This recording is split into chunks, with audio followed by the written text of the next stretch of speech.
Hey y'all, welcome to the podcast Passenger Seat Parlay, where you ride with me and Nisi, my Nissan Altima 2001 Miss You Dearly doll metaphorical vehicle, where we can jump into life's topics and join me on this long metaphorical drive from personal stories to industry insights, where we explore it all, creating a comfortable yet an intimate space for connection and growth. So sit back and relax and let's join the parlay.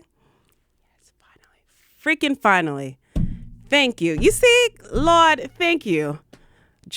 Not Justin. Now I'm calling you. That's Justin. Brandon. What the? Who is Brandon? I swear to God, somebody is talking about me right now. Because I'm like, somebody named Brandon is talking to me because your name is completely Josh. Wow. And oh Lord, Josh and Justin, J&J, the Aries twins. Shout out to Brooklyn Podcast. You guys are the best. All right, so today's podcast, we're going to go into a Q&A from my Instagram channel, Valerie with a V. And one of the questions was, when and why did I move to New York City? So I moved in the summer of 2019, and I moved because of love and adventure. At the time, I did have a boyfriend that I met here on vacation visiting my best friend who's lived here for like 10 years now. So we were long distance for about like 6 months. So that was kind of like an incentive for me to kind of like, all right, Val, side note, because it ain't about even him. I've always wanted to move to New York from like childhood, but I was too afraid of if I can make it. No, I should stay here close to my family and all these excuses that I made to, bound myself to a reality that I did not want to live. So that last vacation, right where I met him at the end of that Labor Day weekend. But on that particular visit to see my friend, I decided, you know what? I could just live here. Like, what am I waiting for? And this is such my vibe. And I met him at a yacht party right after. And I was like, you know what? God knew what he was doing. He's like, listen, I've been telling this girl to go to New York for years. I've been sending her dreams. I literally picked up and put her best friend in New York. Like, how many things does she need before she gets up? Okay, let me throw a man in her way because she'll go ahead and finalize it for some dick. I'm like, all right, fine. Pero, all right. Even though it wasn't that great. But that's another episode on Passenger Seat Parlay. So I decided to move to New York in summer of 2019. And I'll actually go into another episode about the details of how I moved. Or I should just talk about it now because it's like, I'm not going to talk about this again. Duh. So when I decided to move to New York, one of the few key points I wanted to make sure before I moved here is like, one, you got to have either a career, a job you can transfer, or some type of trade that's lucrative and then can make you money. Because, some people like the Madonnas of the world, they have freaking talent. And also talent. I will say that. You need either career, trade, or talent. Something to offer in New York, or else they're just going to eat you up and spit you out alive. So I had my experience in my field. So I was like, okay, it's easy to find a job, research the job market, 1 million offices. The money is way better than South Florida. So you already know that was a go for me. Secured my living situation, all that jazz. Sold my car, my Nissan Altima. That was my 2001 Nissan Altima. Okay. Me and her, we rode it out. Okay. Oh my gosh. Man, on one of these episodes, I'm going to have my older brother Woods on here. And he's the car fanatic mastermind of my family. And he's going to tell you all the shit that me and Nisi went through. So this is me reliving my era with Nisi with y'all on Passenger Seat Parlay because she was a bop. So I sold her right before I left. And I'm not going to lie, this is my karma too. I'm going to go ahead and speak into it. Nisi wasn't taken care of the way she should have. I just needed a car to get me to A, B, and C because honestly, I do not like driving. I never drove on highways. Not my thing. Terrified. Till this day, I still don't drive. And that's another reason why I moved to New York, because I don't have to drive here. Shit's clear. And the train systems are wild. But when I did get here, there's a few things I needed to assimilate to that I thought was kind of weird. Um, coming from fresh out of South Florida to New York. So first and foremost, my biggest shock was the fact that New Yorkers eat at gas stations. So let me explain that to y'all. Bodegas here in New York, your little corner stores with the snacks and the coffee, whatever condiments, stuff you want. In Florida, we have that same environment. However, they're in gas stations. So it's like, if you're someone who would eat at a gas station, you're kind of like looked at funny and like down upon, like, ew, like you eat at the gas station. So I remember my friend and I, we went to she's like, yeah, we're going to go to the corner store and just like pick up like a bagel and cream cheese. I'm like, okay. Now I'm thinking, all right, let's go. We're going to go to a little grocery store. I'm going to find me a little New York Publix. And those who don't know Publix, that's Josh knows Publix. Publix is the kingpin of sandwiches, which I took my Brooklyn boyfriend to Publix and he had the worst experience. I'm going to let you tell him his story, but New Yorkers do not assimilate to breakfast spots. It's the funniest thing in the world. So I'm like, all right, we're going to go to Publix. We turn the corner. We go to, now, by the way, New Yorkers, yes, they eat at gas stations. However, you can't eat at every gas station. Everybody has their particular bodega with their particular order. So I get there. I'm like, okay, well, we going to the grocery store after this, like, and then she goes to the counter. She's like, yeah, let me get a bacon, egg, and cheese, salt and pepper with hot sauce. And I was like, so we eat here? I didn't say anything at the time because I didn't want to be that annoying newbie bitch. Like, ew, we're eating at the gas station. But she saw my face. She knew in my spirit. I was like, ew, we're eating at the gas station. So, I was very bougetto in the beginning. So I was like, okay, well, I mean, I guess it's normal. And she's very particular too. It was a clean deli bodega. And then I, ventured out, eventually found my bodega that I like. And I would always get like the gourmet sandwiches. And this is me being from Palm Beach too. Palm Beach is for the bougie. Talking about I don't eat off a roll. I need an artisanal bread. Like, girl, but these little $12 sandwiches caught up on me. So I was definitely ordering that bacon, egg, and cheese 2 months in. Also, riding the train.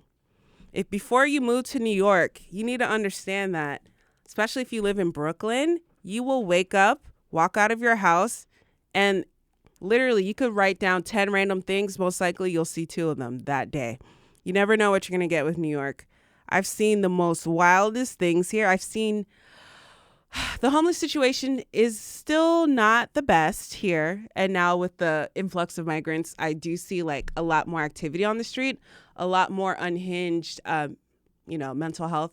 And I came here the summer of 2019. So right before the pandemic hit, it was crazy.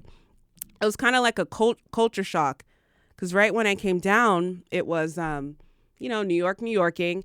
And then as soon as I like assimilated into living into New York, like about 8-10 months, we had the pandemic. So like watching New York go from like streets full to like empty, that was wild in itself. Another thing I learned to assimilate here was that my friendly personality. So naturally, I'm a friendly person. In Florida, we say, hey, hello. And again, I visited my friend over the years for a few times. And I remember I'm like, nobody looks at you here. Like nobody makes eye contact. I'm like looking up, smiling at people. People are looking at me either aggressively or weird. And then now finding out in New York, if you look at somebody in the eye for too long and smile, bitch, these are fighting words and actions. Like they're assuming that you want to start with them. And if you think about it, there's so many like deranged and unhinged people here that real talk, like if somebody came up to me looking at me dead in my face, smiling, and I don't know them, like I'm like, all right, are you trying to fight? Are you trying to rob me? Like, what's good? So I definitely understand where the aggression from New Yorkers comes from now, because it's like you literally have to be on site and ready to like defend yourself if need be. Also, I'm a Brooklynite. That's what we call ourselves, right? Brooklynites? Yeah. So I'm a Brooklynite, been here 5 years now.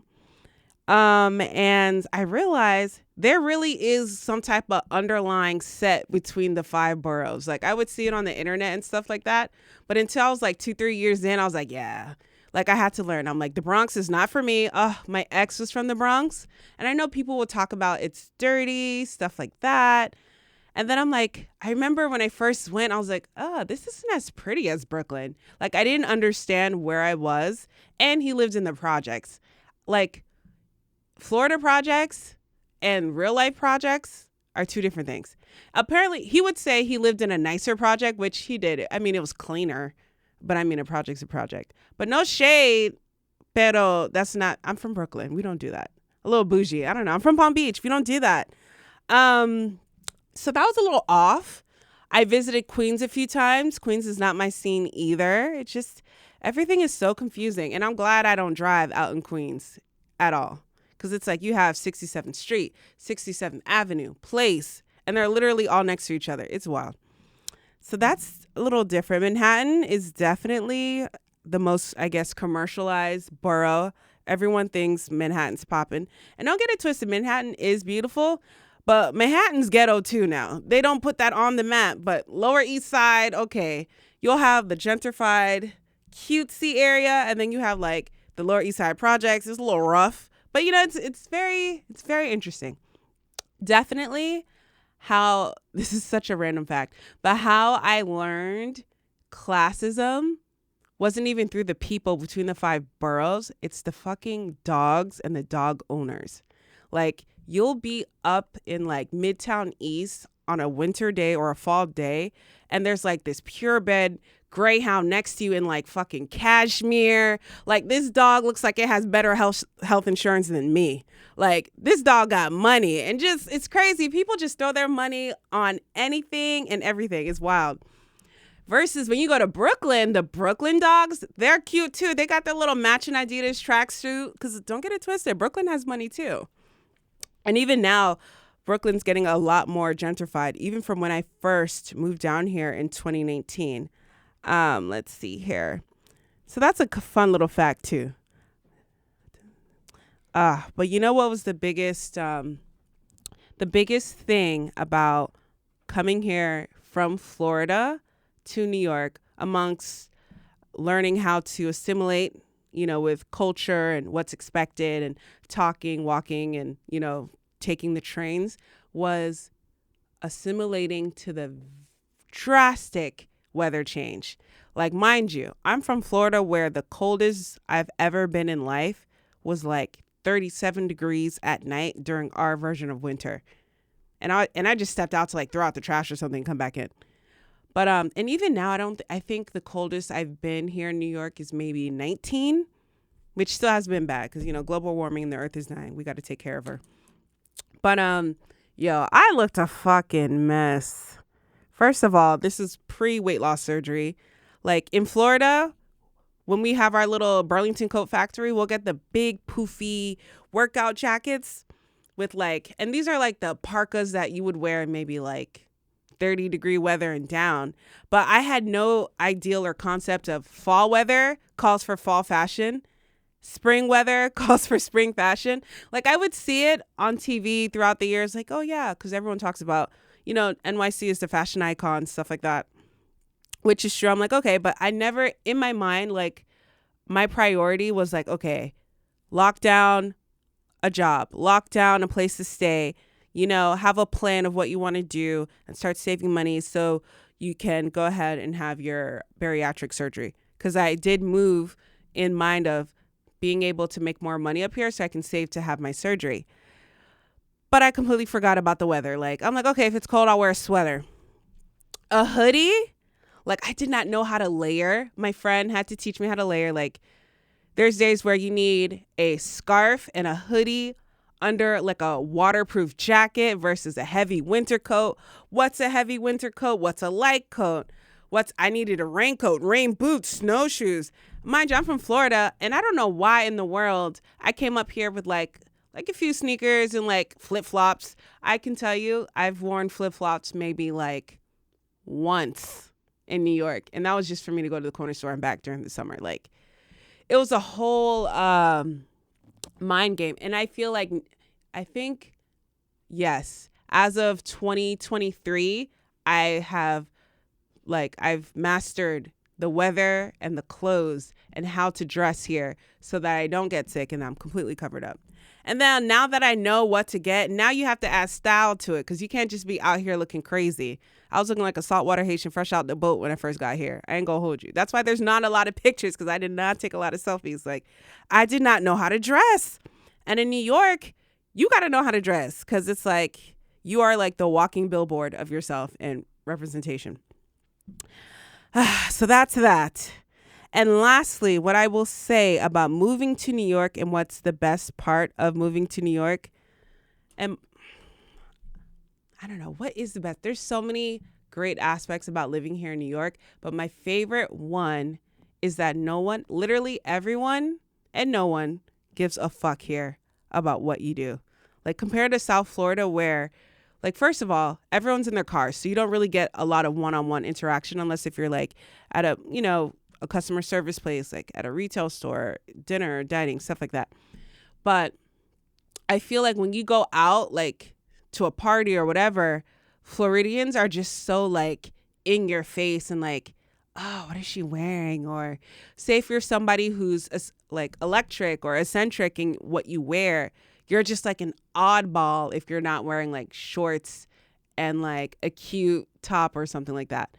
So here you see all types of fashion, all types of people from different nations and so much culture. And I just feel like coming from a suburban town like Wellington, like I didn't realize how much of like culture I was missing out on. So that I will say is like top tier why I will continue to live in New York until I'm done. And what's the charm and glimmer that brought me over here? It's like nobody gives a fuck. And literally coming here where literally one person, technically 1.5, because I was talking to my new boyfriend at the time. But like literally one person knows you. You can be anyone you want to be here. You can rewrite your story. You can just live a life unapologetically. And that's what I loved. And also, I think spiritually speaking, I was definitely being called here. And I think my biggest regret was not moving here sooner. But then I had to give myself grace. Like God had to align what he needed to align. I need to stop calling God he because God is an it. Sorry, maybe we'll cut that out. But God was aligning me here to come here at the right time. First of all, God dropped me off in New York right before a pandemic. So he's like, listen, I know I made you strong. So I'm going to bring you here finally to the point where you are actually here. And if that pandemic does not scare you away, then you're meant to be here. I came, the pandemic came. I still stayed, still here. And living here during the pandemic was crazy. Like people were dropping left and right like flies. My mom was going through it, but it's just like, I'm not going back, Mom. You don't understand. Palm Beach was not for me. So if you can make it in New York, you could definitely make it anywhere. Like if your mental health can make it through New York, you can go anywhere. And as long as you find your tribe, you can definitely survive. All right, so I'm gonna wrap this up. Thank you guys for listening to another episode of Passenger Seat Parlay. Please like, share, and subscribe. You can find me on Instagram at Valerie with a V. And yeah, just get in the car, loser. We're going podcasting. Have a great day. Bye.